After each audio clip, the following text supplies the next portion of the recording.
Howdy, Cluckers. My name's Debbie. I am the mother of CLUCK, Community Living and Urban Chicken Keeping. We're already in October, and this is kind of a special time of year for chickens for several different reasons. One, if you have spring chicks, they've probably started laying, and if they haven't, they probably will be soon.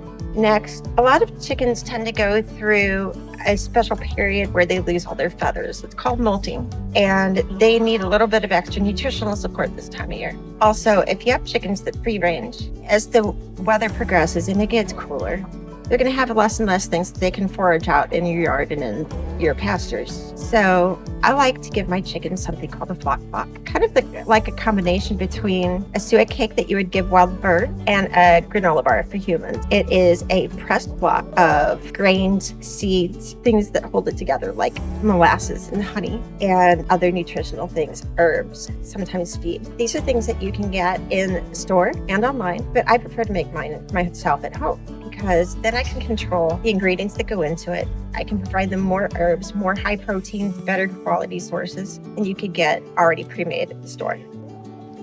Flock blocks are a chicken treat that you can give your chickens year round, but I do tend to make mine more often in the fall and the winter. I also like to make big suet blocks as well, and that's another thing that I can do a DIY video for you guys as well. So look for that in the future. And speaking of chicken treats, we have our fun new t-shirt from the chicken box this month. It is Chicken Treat Time. And if you want more information about the chicken box and how to get their fun t-shirts and never miss another fun tea, you can check it out. The link's in the description. Go to www.thechickenbox.com/CluckinAmerica. If you like this video and you want to see more fun chicken videos, please hit like, subscribe, share, and join. Follow my channel. Follow me on other social media, because when you do, it really helps me help you and enables me to bring you more fun new material. I really appreciate you guys for joining me today. So if you'd like to find out a little bit more about flock blocks and how you can make them for your flock, you want to find out what all the flap is about, you can cluck around and find out. Let's go check it out. Want to find out what all the flap is about? You can cluck around and find out. You can cluck around and find out. Here you can see my OG girls enjoying the very first flock block I ever made for them. It was really important last year that I did things like this to keep them entertained, because at this point I was not free ranging them yet. So if your chickens don't have access to your yard or a pasture where they can free range, it's important to give them boredom busters. Chickens are surprisingly intelligent and intensely curious, and when they get confined to small spaces for long periods of time, they can become very bored and agitated with their flock mates. When chickens are bored, they are much more prone to bad behaviors such as feather plucking and bullying. But you can tell how much they're enjoying this flock block, and when they're this entertained, they're much less likely to exhibit bad behaviors. You'll notice here that a couple of my girls are wearing aprons, and that is due to feather plucking. The one wearing the pineapple print has developed a really nasty habit of pulling the feathers around the preen glands of some of the other girls.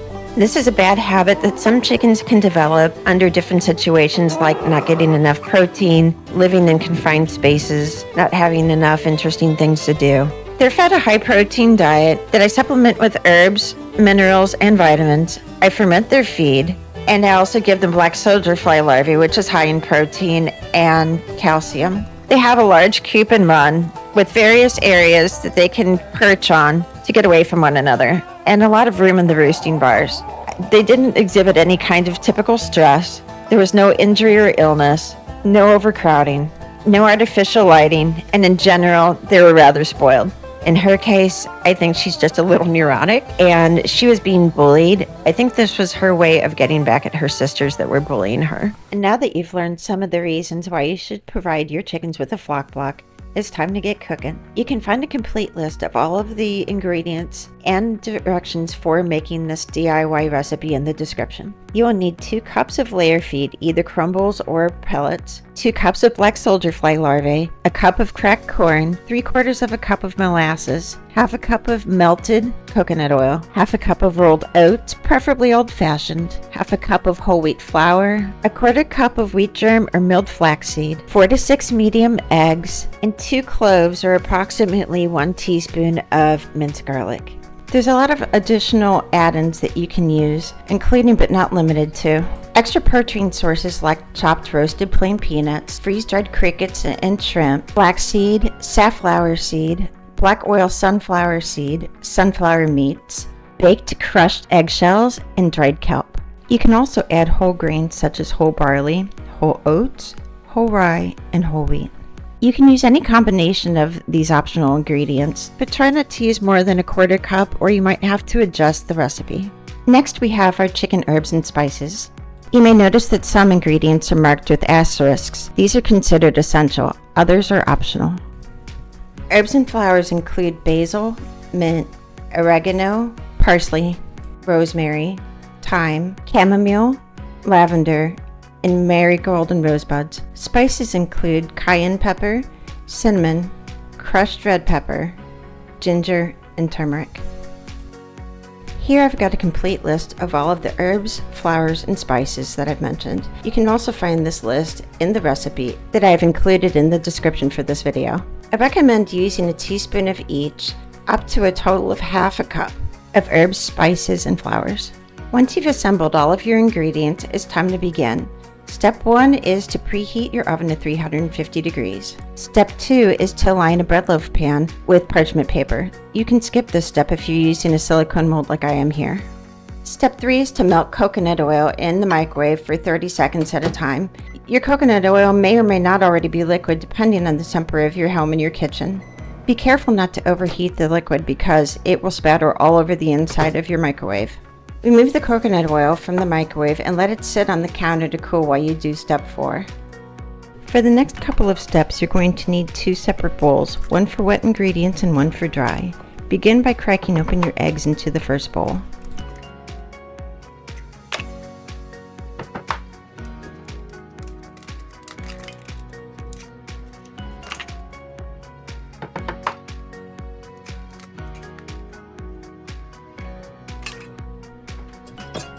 In step 5, whisk your eggs together until combined. You don't want to whip them to a froth, just until the yolks and the whites are combined. And then add in your coconut oil. By now it should cool to room temperature. Next, add the molasses and whisk to combine. If you've ever heard the old saying, slower than molasses in January, you'll understand why I'm going to recommend that if you're having a hard time getting all of the molasses out of your measuring cup, just stick it in the microwave for 15 seconds.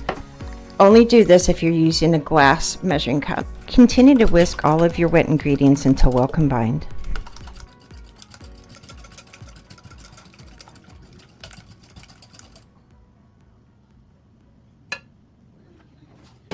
In step 6, we add the dry ingredients into the wet mixture, beginning with the layer feed, black soldier fly larvae, cracked corn, and any of your optional ingredients like the chopped peanuts and kelp that I use here. Then you can add the rolled oats, herbs and spices, the minced garlic, the wheat germ or milled flaxseed, whichever one you use for your recipe. And then add in the whole wheat flour.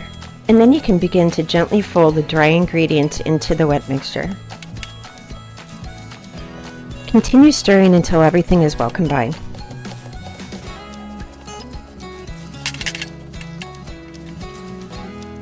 By now your oven should be fully preheated.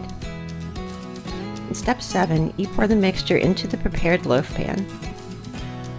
As the mixture cools, it will begin to become sticky and thick. You want to work as quickly as possible here.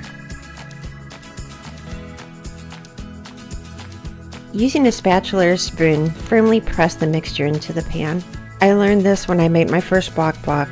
You want to make sure that you pack it in well, because if you don't, the mixture will crumble after baking. Your chickens won't care, but it'll make a mess. In step 8, we bake the flock block at 350 degrees Fahrenheit for 30 to 35 minutes. You'll know when it's done because it turns a nice dark golden brown. And when you press gently on the middle, it'll stay firm. Remove your flock block from the oven and let it sit to cool and set. It's important to let it cool completely and set fully before you give it to your chickens.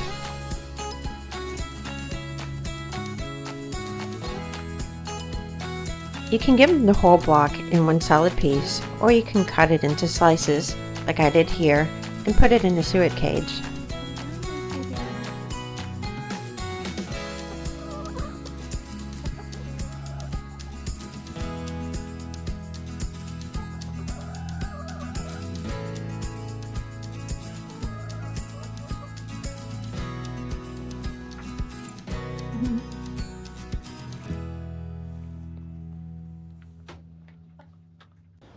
If you like this video and you want to see more fun chicken videos, please hit like, subscribe, share, and join. Follow my channel. Follow me on other social media. I really appreciate you guys for joining me today. See you later, cluckers.